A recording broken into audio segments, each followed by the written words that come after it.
I got to tell you, when I bought this model about 10 years ago, I never thought I'd ever see one, the actual one in person. But wow, I looked at Pebble Beach and I saw on the lawn El Tigre. Yep, El Tigre in flesh and person.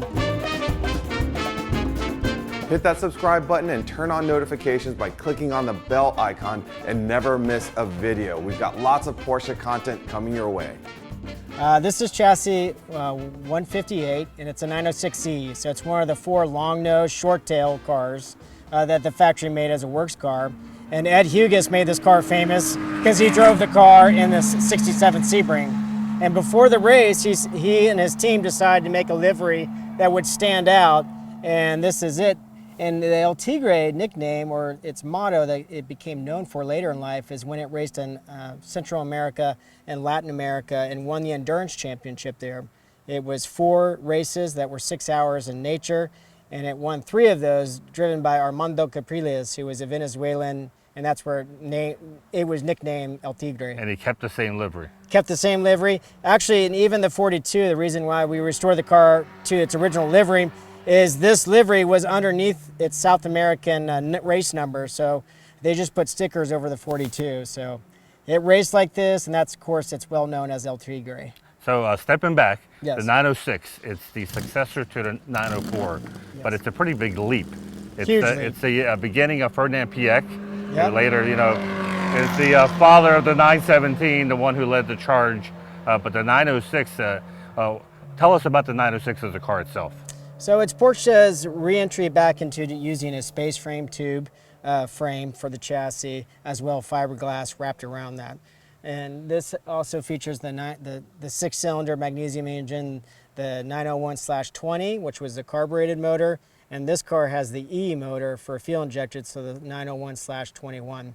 And this was out of the box. Again, Porsche wanted to continue their dominance of the 2-liter championship, and this certainly stemmed the tide, and they were able to win another championship, as well as some big defeats and overall race wins as well. So how long ago did Road Scholar acquire the car?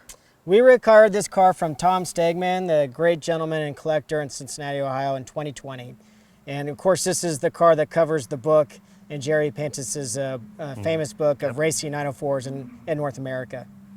So when you got it, obviously it wasn't in this condition, I don't think. It was actually painted red as its Peru colors as it raced in its last few races, and so we decided to transform it back into its famous El Tigre color scheme, and this is actually tape. Ed Hughes and his team actually used tape to create this scheme, so it's not paint.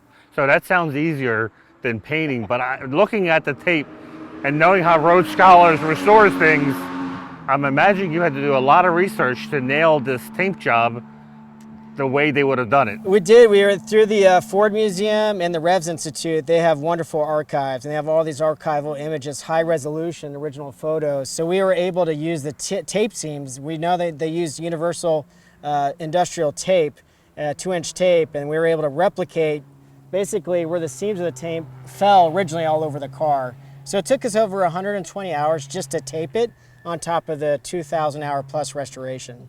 Now, once again, going back to I know how Road Scholars is, you wanted Pebble Beach, you're fastidious when it comes to detail and restoration of Porsches. Do you find this tape at Home Depot? Where do you find tape that they would have used back in the day? Well, that's the thing. We talked to Charlie Newberg, who's still alive, and he, great collector himself. He owns a 917, and he was in that shop, and he was actually one of the young people that taped the car. And he doesn't really remember what the scheme, what the motivation was, or what the what they were looking for. They just knew they wanted it loud, and he said they had a lot of black and yellow tape. So apparently they had rolls and rolls and rolls of black and yellow tape. That's even a better story, because that's what would have happened back in the day. Correct. Is they have what they have. No one, they at the time didn't think 50, 60 years from now they're going to be showcasing this at a Rensport reunion. Correct. And we're going to have to explain why we did it in these colors. I don't think they would ever thought, they would probably be laughing today if they knew how long it took us to painstakingly recreate the scheme. And I think it probably must have been a much faster process and period, just saying, this looks good, let's pull the tape and stretch it and lay it down. So you're here at VIR shaking down the cars. What are the differences? Because you have a 906 in the collection. Yes. So between the 904 and the 906, To the normal person, they look very close to each other. Mid-engine, fiberglass bodies. What's the driving difference? I would say the 904 is still a GT car, even though it's a fiberglass car. It's on a tubular, steel tubular frame, and it feels very much like a evolution of the GT cars from that era. And this feels very much like a prototype car. You feel very much slammed on the ground. The initial steering response, turn-in response is like laser-like knife edge, and obviously the 2-liter engine. All of this adds to a very powerful punch with 210 horsepower with the carbureted motor and 220 with the fuel-injected. But again, these were very effective, weapons-grade, state-of-the-art in era. And today they're fun because we use them on road rallies. We've done our event in Colorado where we do 1,000 miles, and this car has covered 2,000 of those miles. So, what's the longest stint you've driven on the road with the 906? I've done an hour and 45-minute stint, and that doesn't sound like much, but you know, depending if the weather's cooking with the canopy, but it also offers a driving experience unlike anything else because of the greenhouse inside. You can see all these incredible vistas, and again, you're on the same level, if not lower, than a GT40. So it's a different way to feel the road, to see the road, and have an experience that's unlike anything. The engine is, and I've seen the firewall. It's like almost paper thin. Yes. The engine's right behind you. Yes. Nowadays we go crazy with the GT4 RS with the intake right behind the ears, and everyone's talking about that. What's this like? Because this was happening in the mid-60s. Yeah, I mean, it's right there. I mean, you have a flat 6 right behind, literally right behind your head, and the sounds are intoxicating, and especially this motor has titanium connecting rods. That was one of the components that made this engine so special. So it spins up so quick.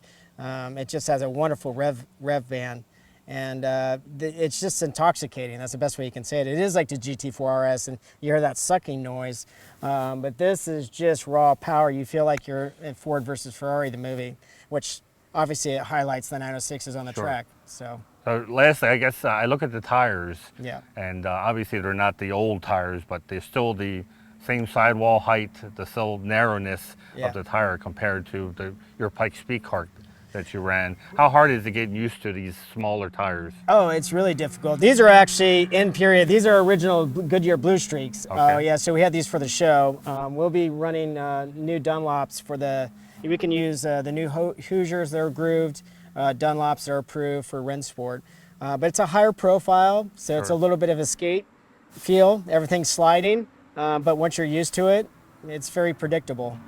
And I think the thing that blows my mind, like we said earlier, I think this is the last street legal race car that Porsche built? Yep, they were not legal in Germany, but the rest of the world, they were completely street legal. So technically the last motorsports car. I've seen some in California running, and I know you ran them in Colorado. Yeah. So, yeah, in the 910, you can license those cars. They have turn signals and a horn, but technically this was the last street legal car for the rest of the world.